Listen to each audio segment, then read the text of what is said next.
pendekatan emotif dan didaktis. Pendekatan sebagai suatu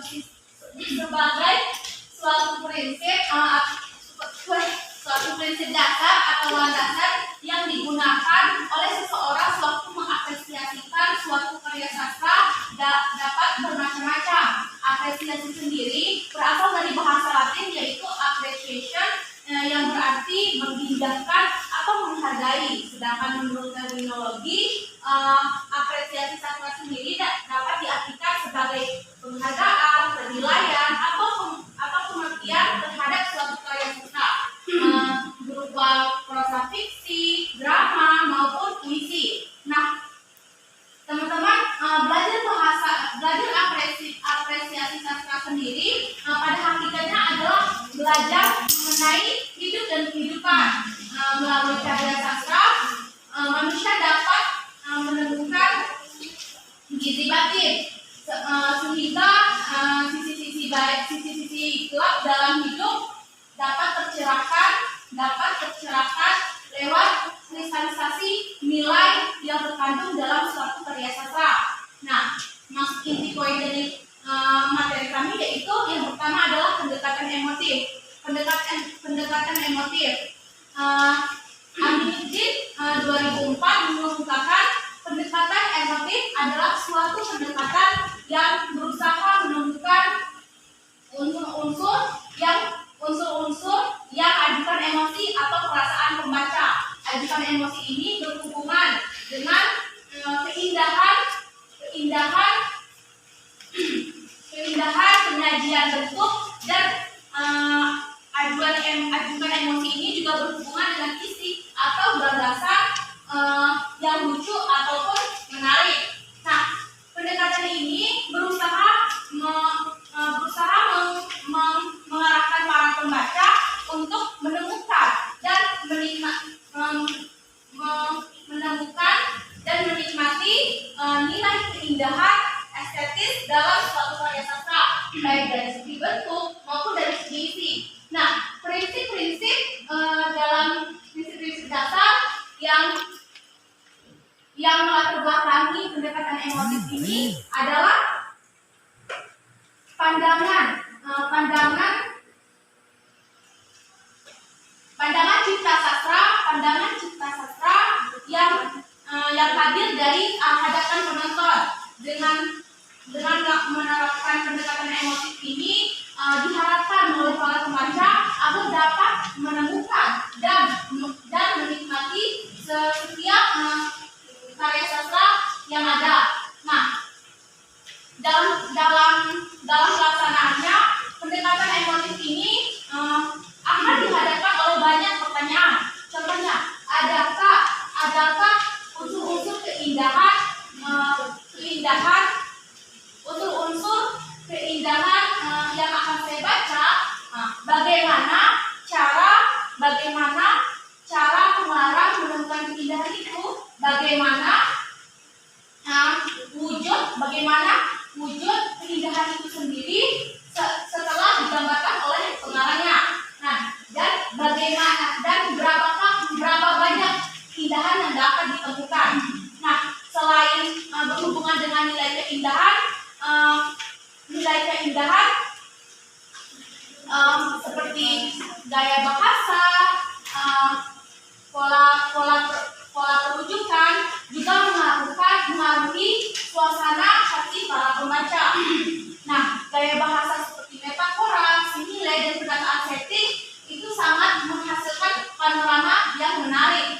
Nah, penikmatan keindahan juga dihasilkan oleh penyampaian cerita, peristiwa maupun gagasan untuk menemukan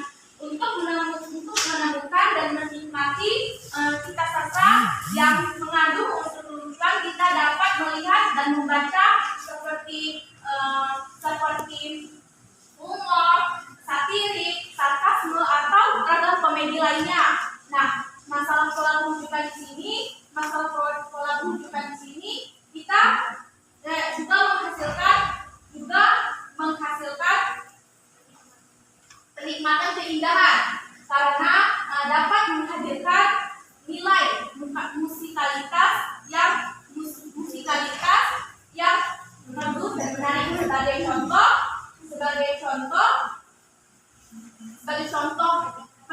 pendekatan emotif pada sastra anak yaitu puisi yang berjudul kupu-kupu. Dapat dilihat dari makalah. Nah, keindahan pada puisi kupu-kupu ini terbesit keindahan pada suatu irama.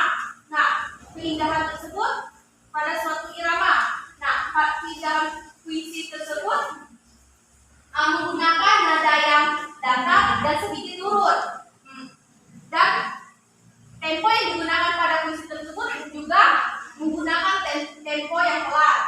Nah, teman-teman, dari sini kita sudah bisa melihat bahwa puisi tersebut tertekan pada lirik wahai kawanku, di mana pada lirik tersebut mengajak orang lain. Nah, keindahan lain juga bisa dilihat dari lirik lestarikan hewan itu. Nah, pada lirik tersebut kita didorong untuk menjaga dan melestarikan lingkungan agar tetap indah dan terjaga. Mungkin hanya itu materi yang akan saya sampaikan. Selanjutnya akan disampaikan oleh rekan saya, Rita. Assalamualaikum warahmatullahi wabarakatuh. Waalaikumsalam warahmatullahi wabarakatuh. Baiklah, di sini saya akan melanjutkan materi dari Putri, yaitu pendekatan diktatis. Pendekatan diktatis adalah suatu pendekatan yang berusaha memahami sebuah gagasan, tanggapan, evaluatif, serta sikap pengarang terhadap kehidupan.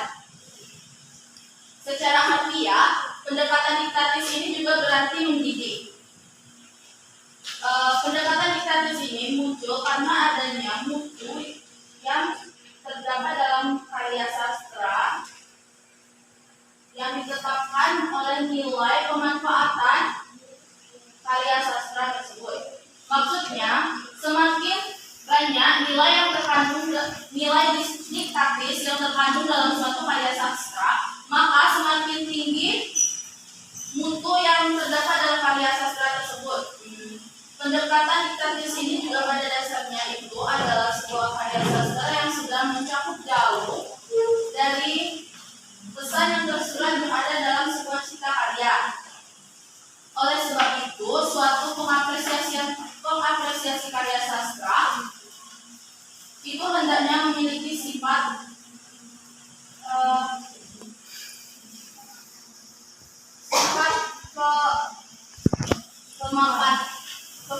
kemapanan pembaca, sifat mencakupan rasa dan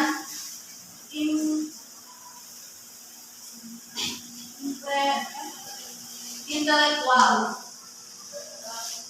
Dalam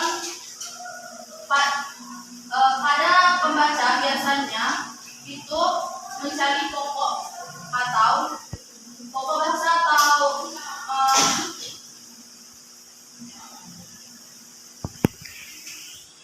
atau tingkatan yang akan dibaca itu sangat mengasihkan, karena pembaca biasanya itu mencari petunjuk atau kaidah yang terdapat dalam suatu karya sastra.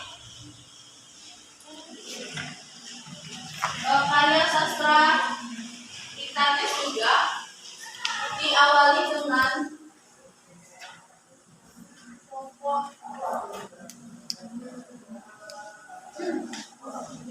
suatu pokok pikiran yang terdapat dalam sebuah cipta karya. Pokok pikiran itu terdiri dari yang sudah disaring dari paparan gagasan penulis seperti ekspresif, ya, yang tahu siapa? Komentar, ya, terus pengarang. Nah, ya, betul seperti itu. Dan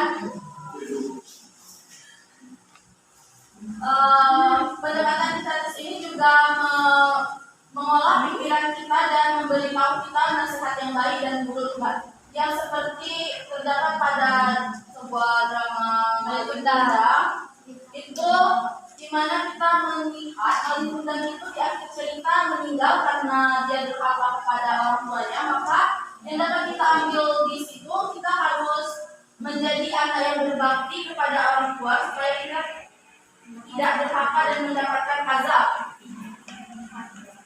Untuk contoh itu ada di halaman 6 dan 7.